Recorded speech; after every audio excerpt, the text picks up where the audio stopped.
Hello, welcome to the Trews with me and Russell Brand, where I continue to have an online spat with Sean Hannity from Fox News. A trivial conflict which actually has as its background the worst conflict on the planet that has lasted for millennia. Let's see how Sean Hannity responded to my Trews criticism of him.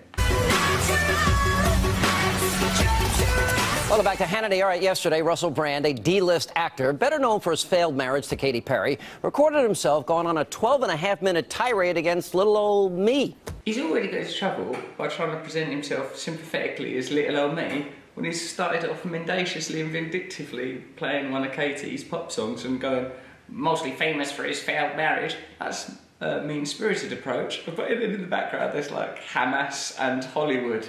So it's about this serious thing, and Sean's sort of trivialising it. Maybe it's my fault because I did say accurately that he looks like the Ken doll from Toy Story 3. You will now check that and we'll know that it was right. Sean's upset about it, look. I feel so bad that Russell doesn't like my style of interviewing. That's not a style of interviewing that Sean's got.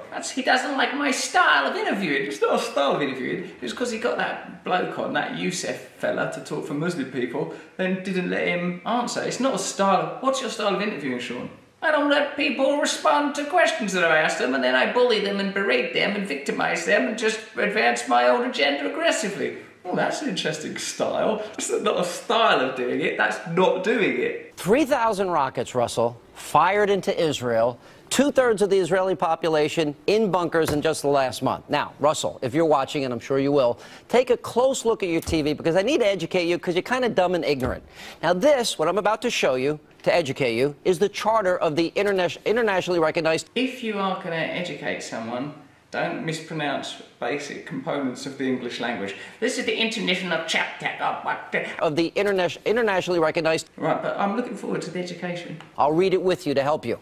I'm all ears, Sean. I'm ready to learn. Maybe, like, education can come from any place. Maybe this peculiar, bigoted man has within him some sacred knowledge that will come bubbling to the surface. Israel will exist and will continue to exist until Islam will obliterate it, just as it obliterated others before it. In fact, Hamas will seek to destroy Israel at any cost, even by using fellow Palestinian women and children as human shields. Do you see what he done? He held up a little bit of the Hamas charter, which he said underneath it was in 1988, which of course was full of sort of quite aggressive rhetoric, obliterate Israel and all that kind of stuff. But remember that Hamas probably are defending the idea of the territory that existed before Israel was placed on top of where they live. They're probably really angry.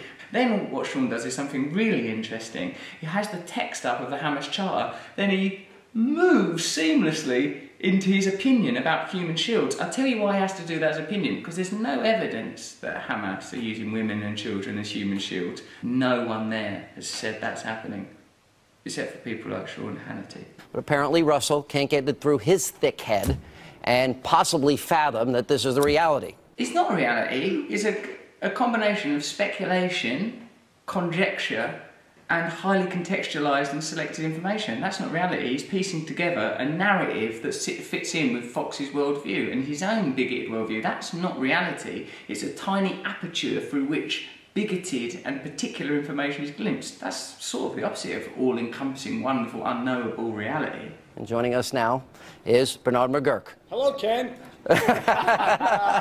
There's nothing wrong with bigots having a good laugh together. Hello, Ken! Oh, you guys.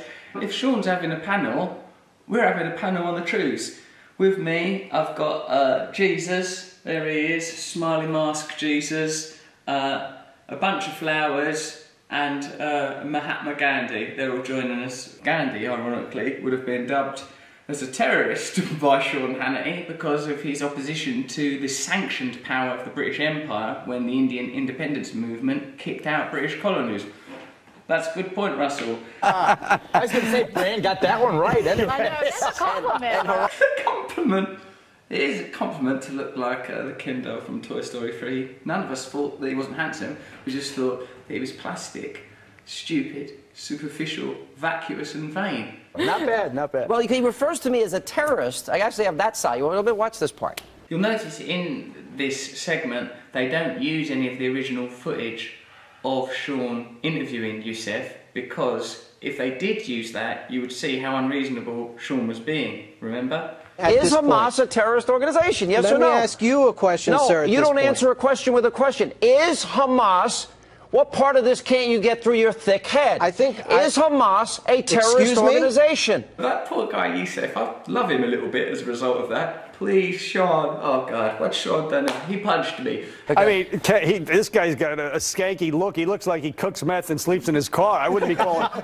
Drug addictions are a real issue. That's not a derisory remark to be bandied around. I'm 11 years clean in recovery. People are dying of drug addiction all the time. It's an attitude of non-compassion, of hatred and antipathy. He's a doofus, which is unfortunate, and his attack on you unwarranted.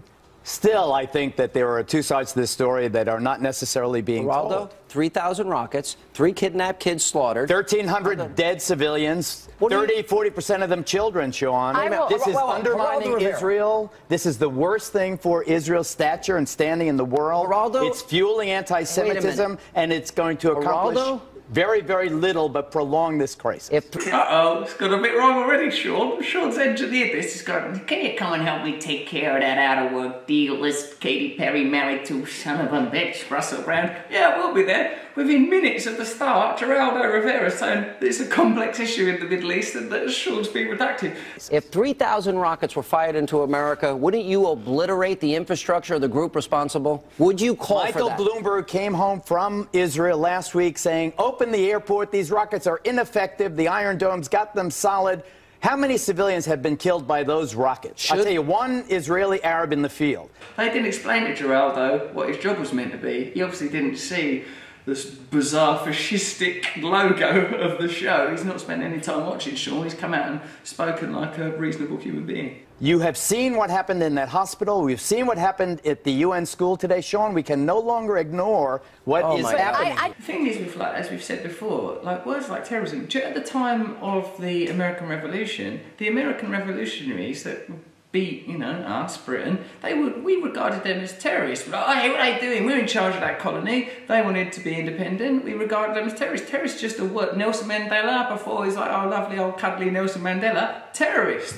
It's evocative and provocative and one-sided, and a kind of dictatorship of language. Can be no peace anywhere till the most powerful side is prepared to make concessions and prepared to yield. And any kind of colonialism, any kind of land grab, any kind of control of resources, water, electricity, power, or to deny people their autonomy is going to be eventually met with some kind of violence and then be judged as terror, because as long as they behave as aggressors, the situation can only be perpetuated, unless you want to annihilate every single person in Gaza, wipe them from the face of the planet and go, right, there you go, that's the end of it. That's the other alternative, I suppose. I do actually have something to say about that, because particularly to get back to these celebrities that are pro-Palestine and increasingly anti-Israel, because they increasingly sound just like Russell Brand, like they're drinking cocktails of stupidity and bigotry. Sound delicious. Where did you get yours?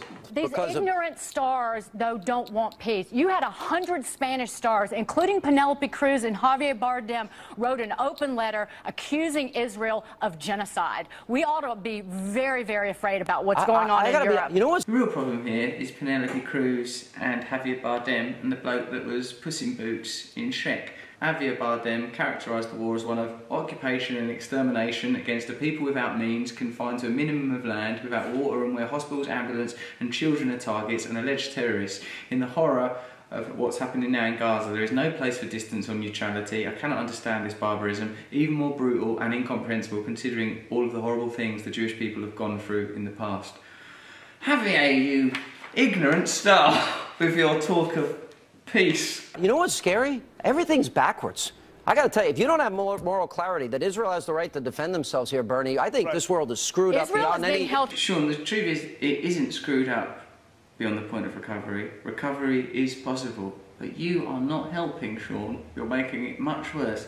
But what about when he's on his own? That's what I always think. I think he's a human being, basically the same as me. Sean's basically the same as me, so when he's on his own and he's cleans his teeth and he catches his eyes in the mirror, does he sort of go, oh God! said all those horrible things. Israel is wrong-headed about this. They've gone way too far. You're wrong. Instead, we've got They haven't gone far enough. They've shown too much restraint. Then he just says things to me. You've shown too much restraint. You militarily take them out. What are you going to do? Tell me how you do it. They're doing it. 15 seconds. They're doing it right there. What they're doing now is about right. Actually, it's about right. Sorry, I got excited. I'm Sean Hannity. You remember, I live with an idiot inside my brain. It's tough being me. Geraldo, if 3,000 rockets were fired into America, you'd be leading the charge. He's obsessed with these 3,000 rockets, Sean.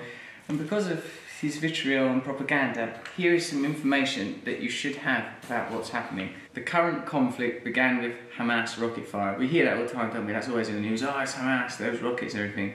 Israeli security sources, who spoke on condition of anonymity, assessed that Hamas had probably launched the barrage in revenge for an Israeli airstrike several hours earlier, which killed one person and injured 3 more. Before the start of the conflict, Israel arrested approximately 800 Palestinians without charge or trial, killed 9 civilians and raided nearly 1,300 residential, commercial and public buildings.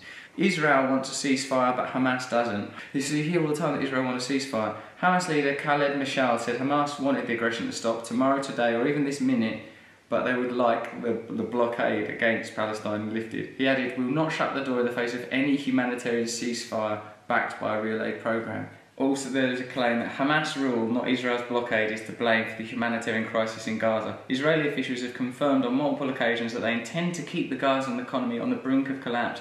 The military made precise calculations of Gaza's daily calorie needs to avoid malnutrition so as to restrict the quantity of food it allowed during a blockade.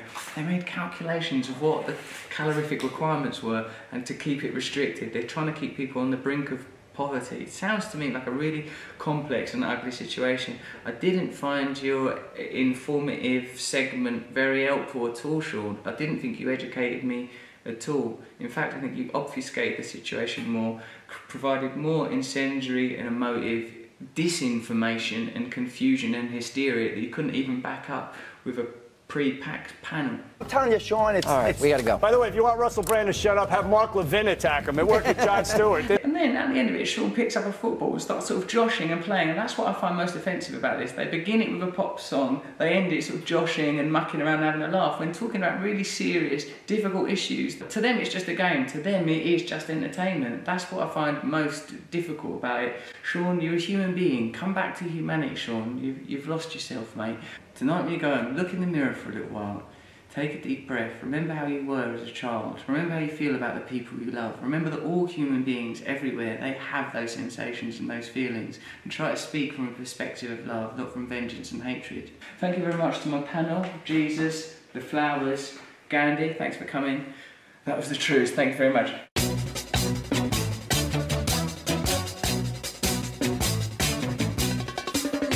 Is a tool that is abused to fool you and to leave you scared and confused. Trews is like the news. If the news was true, I want some Trews. Let's have some Trews.